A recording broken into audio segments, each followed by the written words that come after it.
Contanos, Ari, hoy qué más trajiste, porque trajiste más trajimos cosas. otra perlita, trajimos Otra perlita. Se vienen cositas, como dicen los jóvenes de sí. ahora. Trajimos una nota con Rocambole, y vuelvo con el micrófono, tengo con el micrófono. Y bueno. Con Rocambole, Sí. el emblemático dibujante de Los Redondos. Sí. Es una nota que tengo mucho cariño con esa nota. Está hecha por Mónica Cofré y también por vos. mí.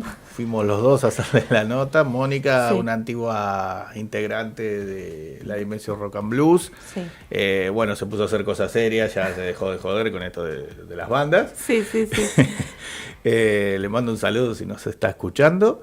Y bueno, cuenta un poco la historia de su vida, cómo salió su famoso nombre artístico. Sí. Y bueno, es una nota muy linda de revivir, más que nada ahora que en el pasaje de Ardo Rocha hay una Sí, está una la muestra de él. Que es muy, me estuvieron diciendo, yo no todavía no tuve la oportunidad de ir, pero es muy actual, como aparte él es un artista bastante conceptual y me parece que define mucho más allá de un clima de época y todos identificarlos con Los Redondos, tiene como mucha emoción, no sé, es loco ver las obras de él. Tiene mística. Tiene mucha mística, es una persona con mucho recorrido. Yo, por suerte, lo conozco no tanto por la parte de su obra de Los Redondos, sino que forma parte de la cátedra de muralismo de la Universidad Nacional de La Plata, que él después del cierre que tuvimos en la dictadura de la carrera, él fue parte del cuerpo docente que volvió a abrir esa cátedra, que se volvió a abrir en 2006, con muchas otras carreras que estaban cerradas por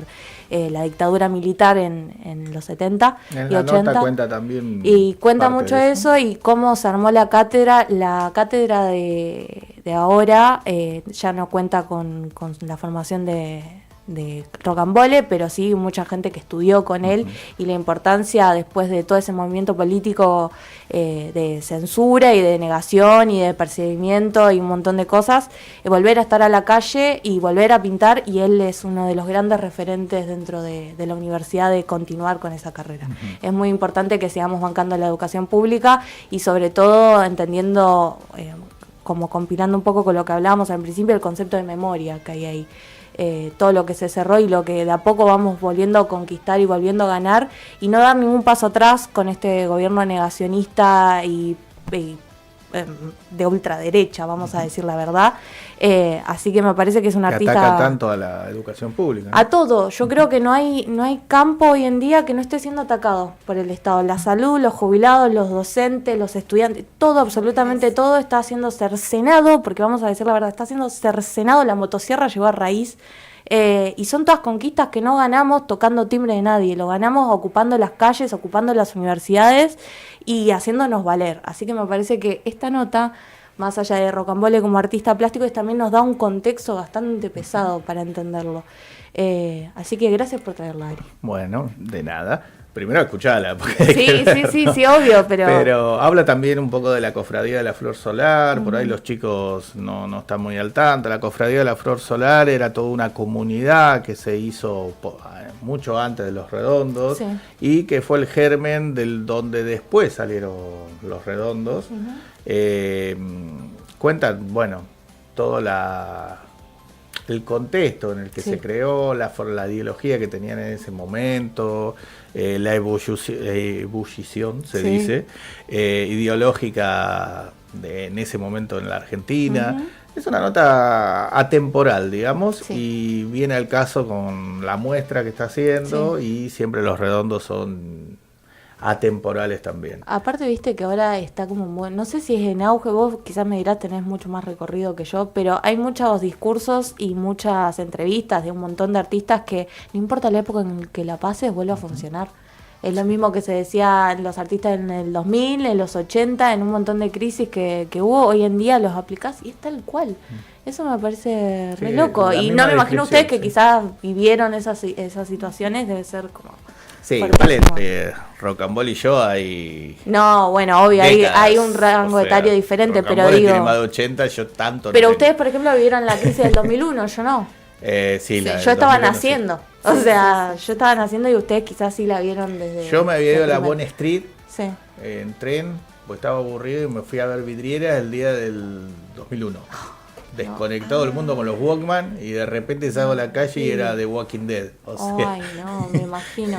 sin celulares, sin nada. Mi vieja casi me mata y dice, ¿y dónde estaba? Y yo estaba en La mi Bond mundo. Street, mamá, me estaba yendo a Había perforar. gente a tiros por todos lados y Sí, yo en vos otro ahí en mundo. medio. Sí, me acuerdo. Bueno, vamos a darle pie a esta nota. Sí, la ¿querés? verdad estamos Sí, nosotros estamos... colgadísimos. Vamos a darle play. Sí, Facundo nos va a echar, así que vamos Perdón, con Facu.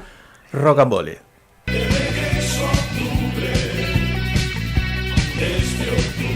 Yo me llamo Ricardo Cohen, mi ocupación actual es la docencia y eventualmente hago algunas changas de ilustración, dibujo, escenografía, etc. Yo nací en Buenos Aires, vivo en La Plata desde que era chico. Estuve como 5 años estudiando la carrera de psicología y llegó un momento en que, bueno, me tiró más la Facultad de Bellas Artes porque es una ocupación que hice de toda la vida, qué sé yo, desde chico, ponele, era de esos chicos que en el pizarrón los mandaban a hacer las efemérides, porque hacía bien la escarapela y en la vida. Entonces, bueno, siempre estuve dibujando, siempre trabajé en cosas relacionadas con tener un lápiz o un pincel en la mano. Y bueno, cuando salí del Colegio Nacional, porque no estudié tampoco en el Bachillerato de Bellas Artes, fui al Colegio Nacional. Cuando salí del Colegio Nacional, muchos amigos se iban a iniciar en una carrera que recién empezaba, que era la carrera de psicología, y bueno, me interesaba también como muchas cosas que no he podido hacer. Yo hubiera sido astrónomo también si me hubiera dado el tiempo, o si, digamos, anduviera bien en matemáticas. Pero bueno, finalmente en un momento dado dije, bueno, ¿qué estoy haciendo acá si yo la mayor parte de mi vida transcurre dentro de las artes plásticas? Mejor directamente me mando para la Facultad de Bellas Artes y bueno, y eso hice. Y una curiosidad, ¿por qué te dicen Rocambole? No, Rocambole es un seudónimo que salió de una marca. Yo resulta que en una época estampaba remeras, tenía una pequeña empresa y le había puesto como marca Rocambole, que es el nombre de un folletín que fue muy popular en los años 30 más o menos. Una especie de saga de aventuras de un autor francés. Claro. Que se llama Las hazañas de Rocambole. Vos sabés que me llamó la atención porque yo fui a ver una obra de Roberto Ar, 300 millones, y hablaban de una gacetilla de Rocambole, y no sabía si te decían por eso. Claro, mi viejo tenía la colección y yo la leí cuando era chico, y todavía la tengo, yo la tengo guardada, Las hazañas de Rocambole son como 40 tomos. Ah. Y le puse Rocambole a las remeras. Entonces cuando venía en un negocio yo entraba y decían, viste, como cuando viene Coca-Cola, ahí viene Rocambole. Y cuando empecé a hacer historietas e ilustraciones, para diferenciarlas un poco del trabajo que yo consideraba artístico serio, que sería el de las muestras y qué sé yo, dije, bueno, me voy a poner un seudónimo yo también, como hacen los dibujantes de historietas. Me puse Rocambole. Y con el tiempo Rocambole se hizo más conocido que Mono Cohen, así que ahora firmo Rocambole todo. Esa es la historia. ¿Y por qué le dicen mono? Ah, bueno, eso no sé, ese es un apodo que viene de chico, qué sé yo, por la cara, será. El mono. Y bueno, ahora, típica pregunta, contanos de la cofradía, que era la cofradía de la Flor Solar y... Bueno, en la época que yo ingresé en Bellas Artes, que serían alrededor del año 65, empezaba a tener cierta efervescencia entre la gente joven, digamos, una manera de encarar el mundo, un poco creer que estaba todo equivocado y que se podía cambiar de un plumazo. Y bueno, muchas lecturas ¿cómo se llama?, de escritores de la época, devenidos del existencialismo, algunas publicaciones que llegaban acá de lo que hacía la Beat Generation, un grupo de poetas norteamericanos, y todo eso crear cierto clima, digamos, en los estudiantes, sobre todo de Bellas Artes. Y bueno, viene el golpe militar de Onganía en esa época, entonces la Facultad de Bellas Artes es intervenida, ponen a un arquitecto, un tal Maisonave, que empieza a imponer una especie de disciplina rígida en la facultad. Había un grupo, que en ese momento teníamos el centro, habíamos ganado las elecciones, una agrupación independiente, habíamos ganado el centro, entonces un poco que no pudimos tolerar esas imposiciones, y encima se cierra el comedor universitario.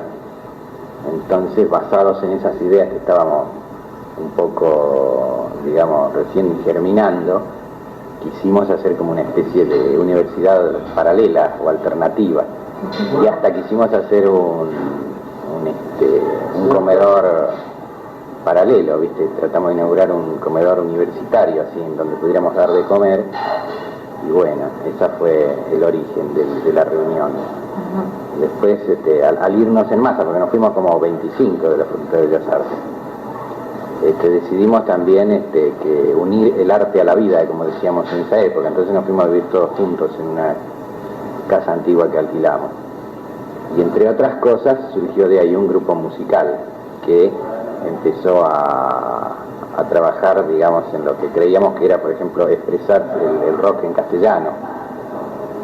Que bueno, era una cosa que recién, imagínate que era la época que por ahí los Gatos cantaban la balsa. Entonces bueno, estuvimos también en los comienzos del rock nacional. Y bueno, eso duró alrededor de 5 años y bueno, después cada uno de los cofrades, como le decíamos, hizo su vida y gestó nuevas cosas.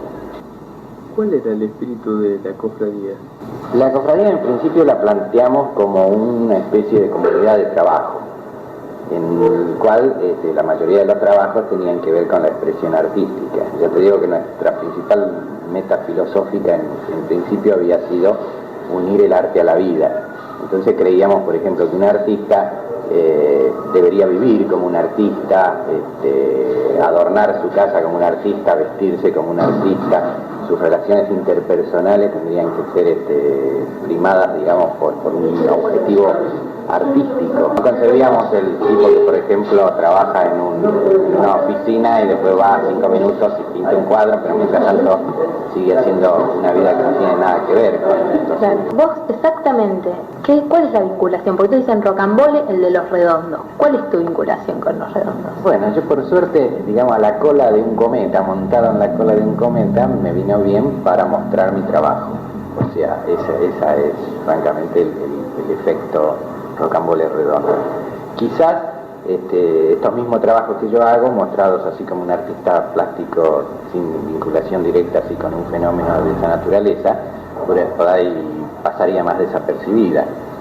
A mí la cola del cometa me da la posibilidad de que las cosas que yo hago, los dibujos que por ahí peregrino así en una noche de insomnio, de repente se vean por todos lados, lo vean en una tapa de un disco que se distribuye a lo mejor en una cantidad grande de ejemplares, y que por ahí suceda que muchos jóvenes que a lo mejor no notan que tienen un contacto con la plástica o no lo sienten así, creen que su contacto es meramente por el rock and roll, de repente se sientan atraídos a otra forma de arte y que, digamos, entren por una puerta lateral hacia un mundo que a lo mejor no lo tenían en cuenta.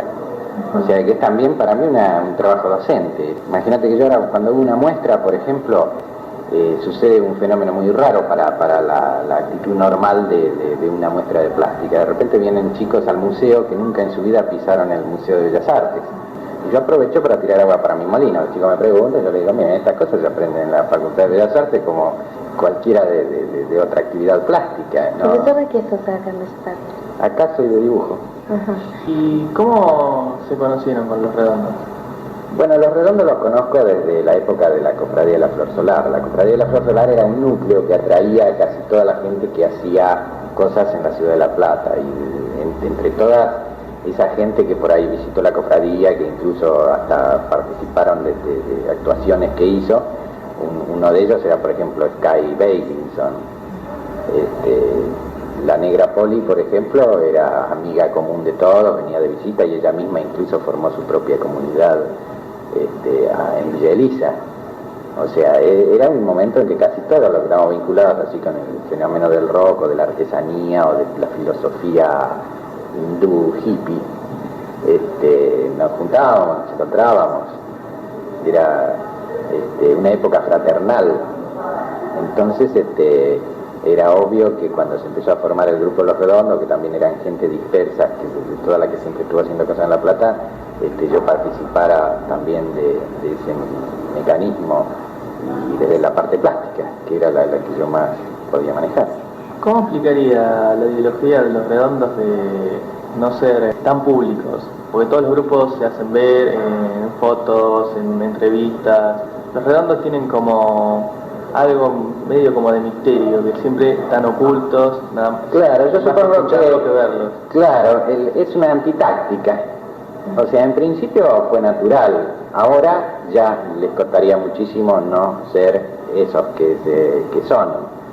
Si existe un fenómeno que es la publicidad, por ejemplo, que una cosa, por ejemplo, por ahí vos la consumas porque la ves mucho o porque aparece en muchos medios, también existe el fenómeno de la saturación, o sea que vos de repente una cosa que te la bombardean constantemente le sentís como un rechazo.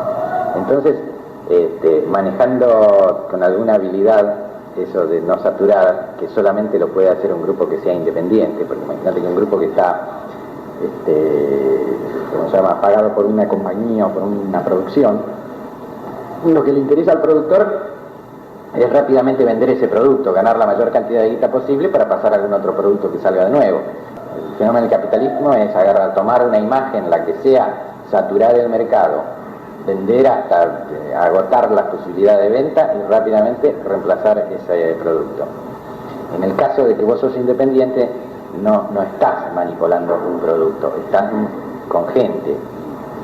Lo que vos ofreces son tus sueños, tus vivencias, tu música, tu pasión. Entonces ese fenómeno, que es el hecho de ser independiente, produce como una respuesta del público y responde con una fidelidad fantástica, con un amor, con un fanatismo, si se quiere.